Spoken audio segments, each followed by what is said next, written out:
Every woman harbors a profound, unspoken desire, a hidden surrender she never reveals. It's not shared with her closest friends, nor committed to letters, nor even whispered to the man she yearns for most. This longing remains cloistered in silence, buried beneath practiced smiles and trivial conversations. What often appears as mere detachment conceals a forgotten aspect of her soul. It is the secret realm where the feminine psyche shelters hungers that defy conventional reason and challenge established morality. Carl Jung posited that every human carries a shadow, a repository of impulses and images we dare not acknowledge. Within the feminine unconscious, this shadow is often denser, as society instructs women to smile when they long to rage, to be rational when they yearn to lose themselves, to maintain control when everything within demands capitulation. It is in the depths of the unconscious that these fantasies take shape. The act of surrender, unbridled desire, the relinquishing of control, exclusivity, and the visceral need to be seen in her entirety. What cannot be expressed transforms into a pulsing secret, and this secret fuels the intensity of the desire. Nietzsche observed that where man fears chaos, woman finds desire. This statement unveils the heart of the paradox. While many men recoil from irrationality, women often discover in it a profound source of vitality. In chaos, she perceives not just destruction, but the potential for life, for passion, and for profound self-release. The more rigid the external barriers, the more potent the internal forces demanding liberation become. If one truly comprehends these hidden fantasies, they will never view a woman in the same way again, for behind the composed smile and measured words burns an untamed flame, awaiting the moment of its revelation. And that secret, once uncovered, transforms everything. There's an enigma in how Eleanor Vance, so accustomed to gripping the reins of her own existence, silently holds the wish to finally release control. This fantasy doesn't spring from weakness or a lack of autonomy, but from an unconscious drive seeking equilibrium. Jung spoke of the archetype of surrender within the collective unconscious as a need to integrate opposing polarities. For a woman, allowing herself to surrender is a way of unifying the contrasting forces within her, the discipline of reason and the intensity of instinct. It is at this point of tension that her fantasy flourishes. The paradox lies in the fact that the more independent and capable she appears, the more deeply she yearns for a space where she doesn't need to sustain everything herself. The surrender she envisions is not submission, but liberation. She longs for the moment when the weight of societal roles can be cast aside, and in the silence of intimate encounter, she finds a man whose strength doesn't threaten, but inspires trust.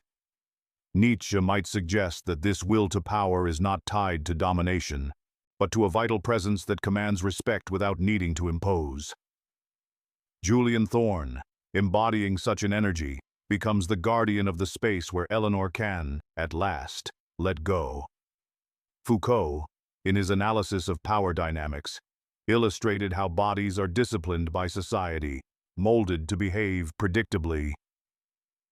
In the feminine experience, this social control is even more pervasive, demanding self-restraint, moderation, and a constant performance of composure. The fantasy of surrender arises precisely as a counterpoint to this incessant vigilance. It is in the abandonment of norms that she finds pleasure. It's no coincidence that in her most secret dreams, she sees herself guided by someone who doesn't need to assert authority, but whose calm presence exudes an almost unshakable security. The pivotal moment of this fantasy is when she can finally shed the burden of the world. Imagine Eleanor Vance, who throughout the day decides, organizes, supports, and controls. At night, in silence, she desires someone capable of taking the lead, of guiding without hesitation, of acting with clarity. This isn't about brute force, but silent self-mastery.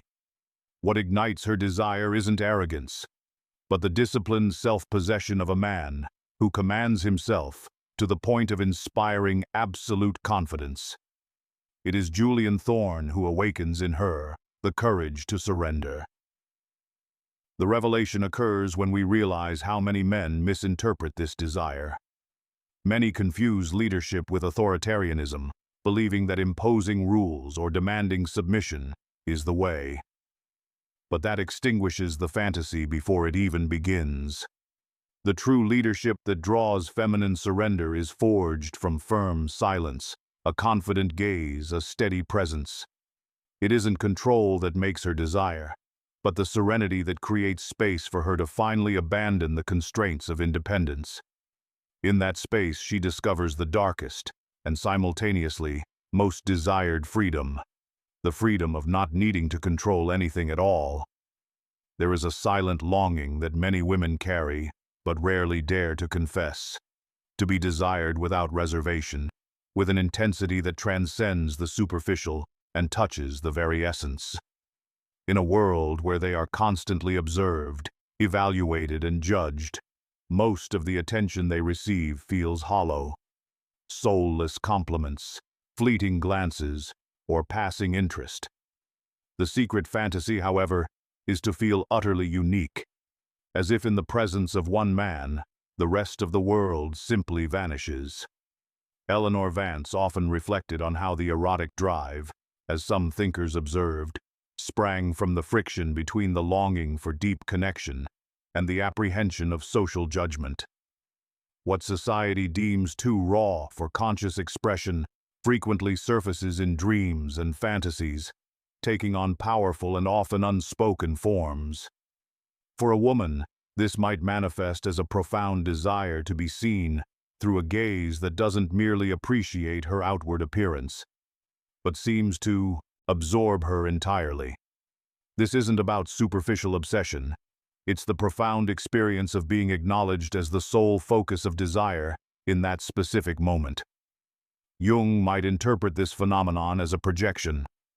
Quietly, the woman projects onto the man who desires her not just her physical form, but her very soul. She fears being reduced to an object, yet she secretly yearns to be perceived as a complete entity, a being where the material and the spiritual seamlessly intertwine. The masculine gaze she fantasizes about isn't fleeting or superficial.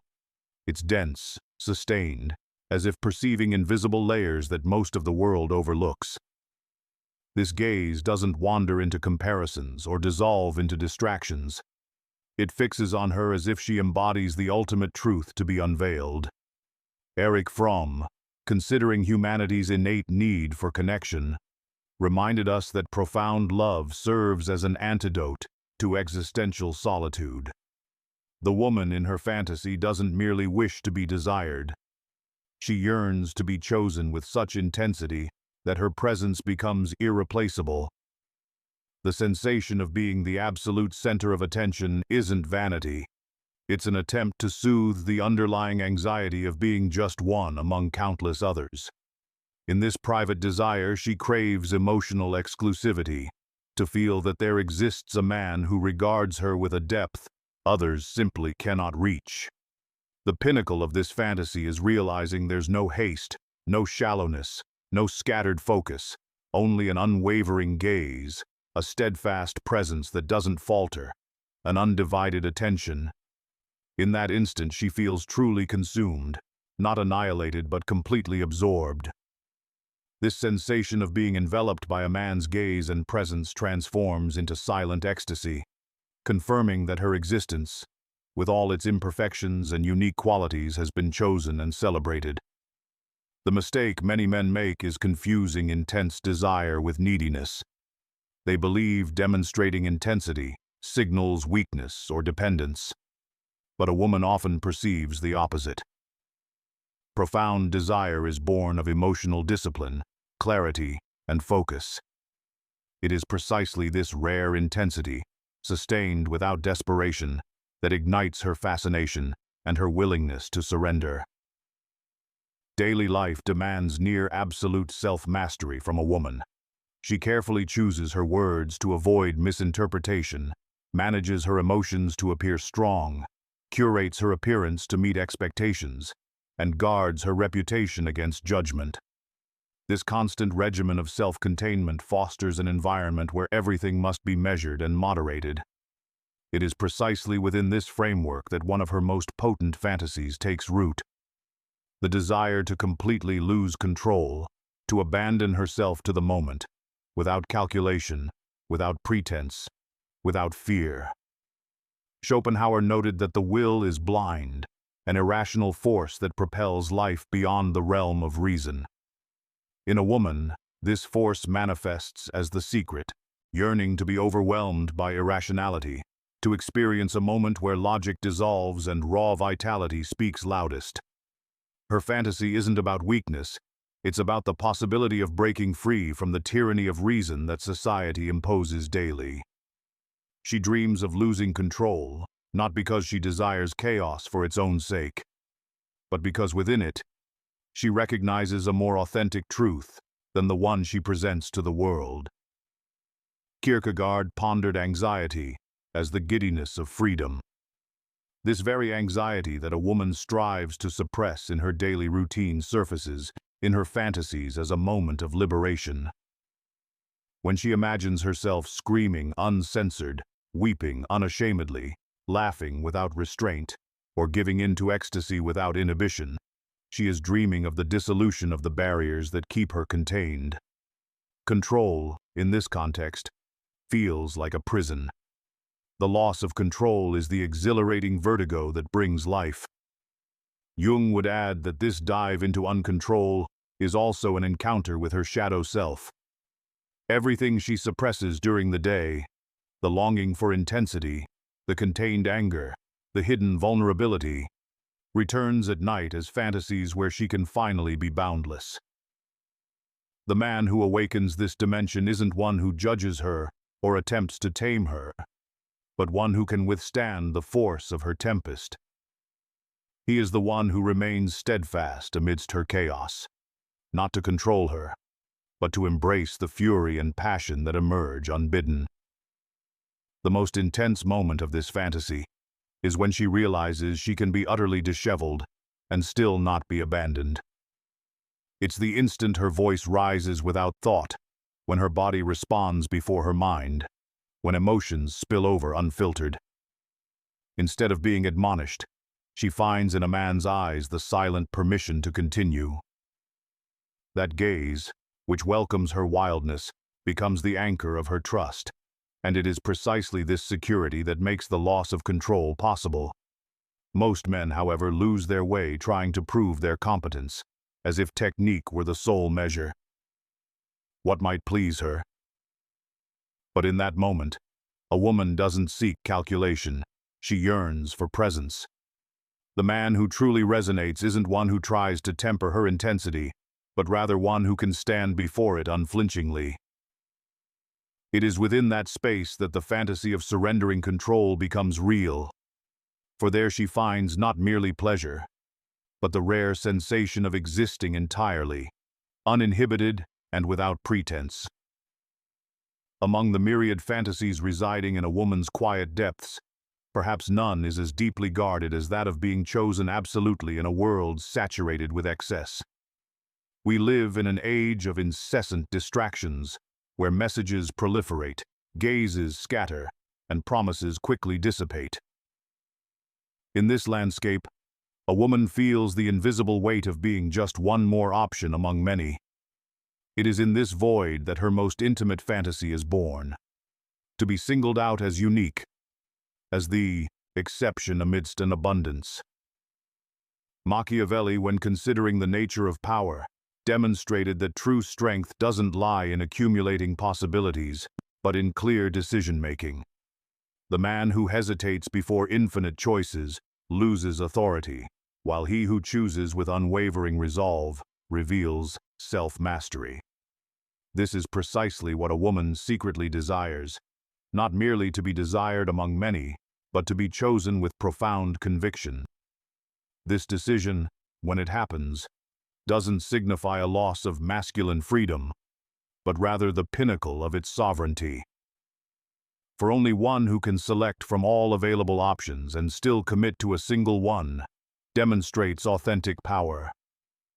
Foucault reminded us that contemporary society is an endless showcase where everyone displays themselves and competes for attention. For a woman, this exposure can be suffocating, reducing her worth to something disposable, subject to the logic of consumption. Her fantasy, then, is to escape this dynamic, to be taken out of the display case, to become an exception in a world that trivializes intimacy. She yearns to feel that she wasn't gained out of convenience, but for the distinctiveness that sets her apart from all others.